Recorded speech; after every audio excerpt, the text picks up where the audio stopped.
Hello छात्रों, कैसे हैं आप? स्वस्थ होंगे, तंदुरुस्त होंगे। आज मैं लेकर आया हूँ कक्षा 8 भाषा भारती के पाठ 12 याचक और दाता, जिसके रचनाकार हैं श्री रविन्द्रनाथ टैगोर। इस कहानी में बताया गया है कि ममता का भाव बिना भेदभाव किए निस्वार्थ भाव से सेवा के लिए उत्साहित होती है, और दूसरी ओर पूंजीवादी सामंतवादी शक्तियाँ मानवीय मूल्यों का पतन कर देती हैं। कहानी में एक वृद्धा फूल बेचकर अपने एक बालक का पालन पोषण करती है, वहीं दूसरी ओर एक सेठ है जो उसके द्वारा धन संग्रह किए हुए जो जमा करती है उसको नकार जाता है कि मेरे पास धन पैसे नहीं हैं। और जब उसको पता चलता है कि यह बालक मेरा ही है तो वह उसकी जिंदगी एकदम बदल जाती है। कहानी प्रारंभ होती है एक मंदिर के दरवाजे से। वह वृद्धा नेत्रहीन प्रत्येक दिन मंदिर के दरवाजे में खड़े होकर लोगों से बोलती, ये फूल चढ़ावा तो लेते जाओ। जब वह बोलती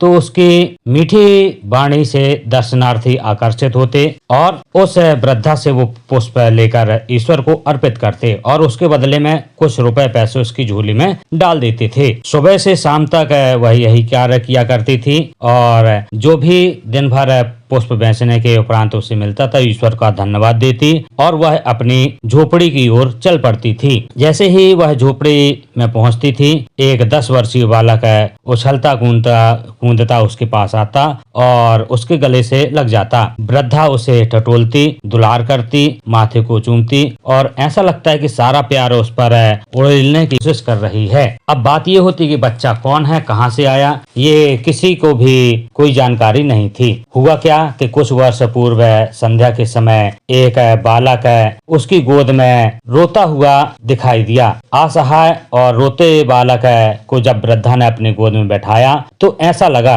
कि जैसे उसको जिस वस्तु की चाह थी वृद्धा को मिल गई है और बालक को जिस वस्तु की चाह थी वह उसे मिल गया है। जिस दिन से वह बालक वृद्धा के पास गया, वह ज्यादा पुष्प तोड़ती, मंदिर में देती और उसके लिए धन एकत्रित करने लगी। वृद्धा दिन भर मेहनत करती और रुपए पैसे एक हांडी में गड़ाकर रखती जाती थी। उसके सुखद भविष्य को वह वृद्धा बुन रही थी। वह सोचती, मैं इसे अच्छा पहनाऊंगी, ओढ़ाऊंगी और अच्छा आगे चलकर इसे बहुत बड़ा अफसर बनाऊंगी। वह हांडी कहीं कोई चुरा ना ले जाए, इसलिए वह हांडी एक नगर से सेठ बनारसी दास के यहाँ पर रख आई। मंदिर के पुजारी की उस पर विशिष्ट कृपा थी। वह प्रत्येक दिन अपनी फुलवारी से फूल तोड़ने देता और उसे उस फूल की बिक्री के लिए अवसर प्रदान करता था। वृद्धा भी उस फुलवारी की भरपूर सेवा करती, खूब पानी सींचती, वगैरह वगैरह कार्य करती। उस नगर के सेठ बनारसी दास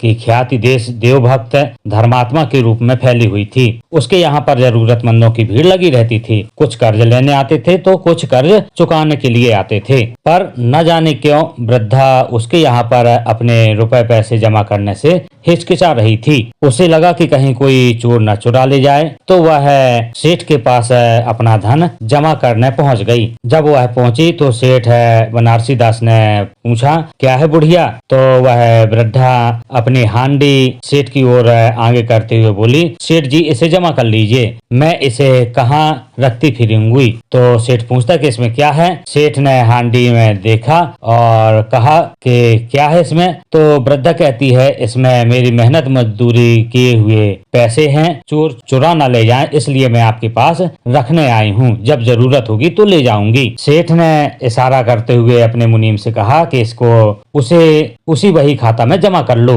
वह मुनीम समझ गया और उसने रुपए पैसे जमा कर लिए। जब रुपए पैसे जमा हो गए तो वृद्धा ने चैन की सांस ली और वह अपनी झोपड़ी की ओर बढ़ गई। कुछ ही वर्ष बीते थे कि उस बालक को तेज से ज्वर यानी कि बुखार आ गया। वृद्धा ने खूब दवा करवाई, वैद्य को दिखाया, सारे प्रयत्न कर लिए, पर वे सारे प्रयत्न बेकार सिद्ध हुए। अब उसे लगा कि मुझे शहर के डॉक्टर को इसे दिखाना चाहिए। तो जब शहर के डॉक्टर को दिखाना तो धन की आवश्यकता होती है। वह सेठ के पास अपना धन लेने के लिए पहुंची। सेठ जी बढ़िया अपने सिंहासन पर टिके बैठे हुए थे। वृद्धा ने आदर पूर्वक विनम्र भाव से उसे प्रणाम किया और कहा कि सेठ जी, मेरा बालक बीमार है, मेरी जमा हांडी से कुछ रुपए मुझे मिल जाएं तो मैं उसे डॉक्टर के पास ले जाऊं और उसका इलाज करा लाऊं। तब वह सेठ कहता है कि कैसी हांडी, कैसे रुपए, मेरे पास तुम्हारे कोई भी रुपए जमा नहीं है।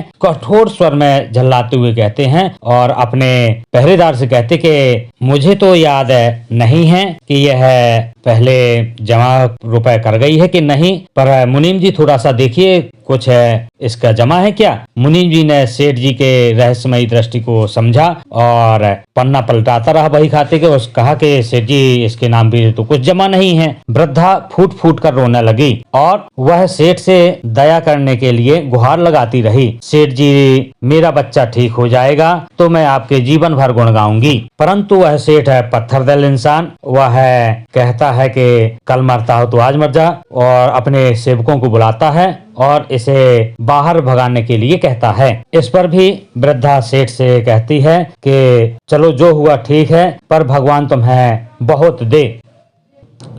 वह अपनी झोपड़ी पर आती है, पर दिनों दिन उस बालक की स्थिति बिगड़ती चली जाती है और वृद्धा हताश हो जाती है और रह रहकर उस सेठ पर उसको क्रोध भी आ रहा था। जैसे जैसे उस बालक के शरीर में ज्वर तीव्र होता गया, वैसे उसे वृद्धा को क्रोध भी अत्यधिक आ रहा था, पर वह लाचार थी। वह बालक को लेकर सेठ जी के दरवाजे पर धरना देकर बैठ गई और सेठ जी को इस बात की सूचना उसके नौकर ने दी। सूचना पाकर ही सेठ जी ने कहा कि इस वृद्धा को यहाँ से भगा दो। नौकर ने काफी कोशिश की, पर वह वृद्धा वहाँ से टस से मस न हुई। थोड़ी देर बाद सेठ स्वयं आए और बहुत उस पर गुस्सा हुए, पर जब उसने बालक को देखा तो वे आश्चर्यचकित रह गए और बच्चे की सूरत देखकर उसे अपना खोया हुआ बालक मोहन याद आ गया। 7 वर्ष पूर्व उनका बेटा मेले में खो गया था। बालक की जांघ पर लाल रंग का चिन्ह था। सेठ जी ने पहचान लिया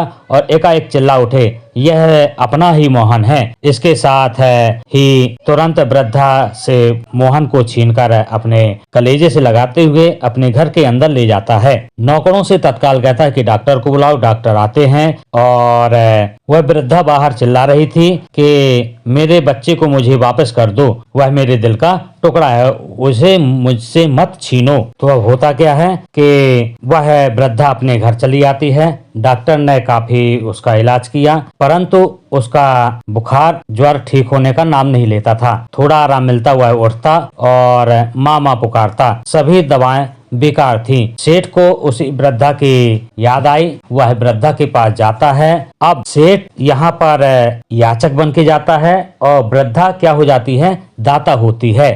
पहले सेठ दाता बना था और वृद्धा याचक थी। सेठ ने बड़े विनम्र स्वर से वृद्धा से हाथ जोड़ा और कहा कि माँ, जा तू अपने बेटे को बचा ले। वृद्धा सेठ के महल जाती है और उसे मोहन कहकर पुकारती है। जैसे ही वह वृद्धा की आवाज सुनता है, उसी ज्वर से वह उठकर भागा चला आता और उसके हृदय से लग जाता है। जब मोहन वृद्धा के हृदय से लग जाता है तो उस माँ और पुत्र दोनों का ज्वर एकाएक ही शांत हो जाता है। सारे वैद्य, हकीम, डॉक्टर देखकर आश्चर्यचकित थे। मोहन बिल्कुल स्वस्थ हो जाता है। जो काम दवाइयों, डॉक्टरों और हकीमों से ना हो पाया, वह वृद्धा की ममता ने पूरा कर दिया। वृद्धा माँ जब लौटने लगी तो सेठ कहता है कि माँ रुको, अपने बालक को तो लेती जाओ। वह मोहन के साथ अपने झोपड़ी में लौट आई। उसके नेत्रों से आंसू बह रहे थे, पर आज इन आंसुओं में फूलों का मकरंद और ममता की गंध थी। वह आज सेठ बनारसी दास से